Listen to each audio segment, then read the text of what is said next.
राधे राधे दोस्तों। जनक जी ने पूछा कि भगवान का दर्शन करने के बाद देवताओं की क्या स्थिति हुई, देवताओं ने आगे क्या किया। इस पर जनक जी पूछते हैं नारद जी से। तो नारद जी कहते हैं कि भगवान के श्री स्वरूप में जितने भी विष्णु जी, राम जी सब कुछ लीन हो गए।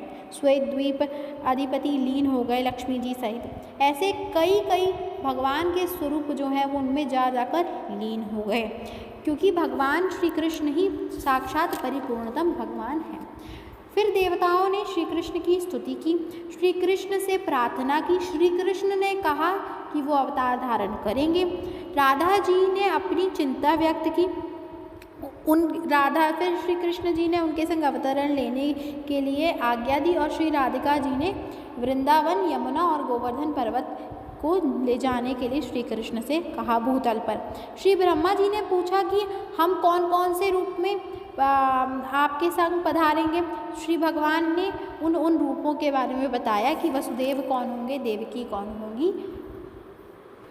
4th चैप्टर से स्टार्ट करते हैं। नंद आदि के लक्षण, गोपी यूथ का परिचय, श्रुति आदि के गोपी भाव की प्राप्ति में कारणभूत पूर्व प्राप्त वरदानों का विवरण। यहाँ भगवान कहते हैं, ब्रह्मन, शुभल और श्रीदामा नाम के मेरे सखा नंद तथा उपनंद के घर पर जन्म धारण करेंगे।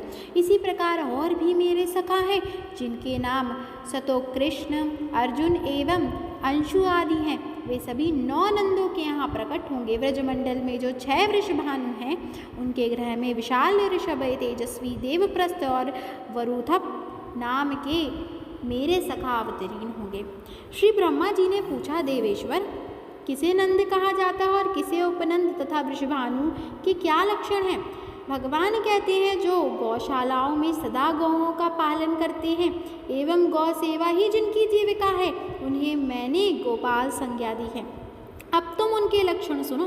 गोपालों के साथ 9 लाख गायों के स्वामी को नंद कहते हैं। 5 लाख गायों का स्वामी उपनंद होता है। वृषभानु नाम उसका पड़ता है जिसके अधिकार में 10 लाख गायें होती हैं।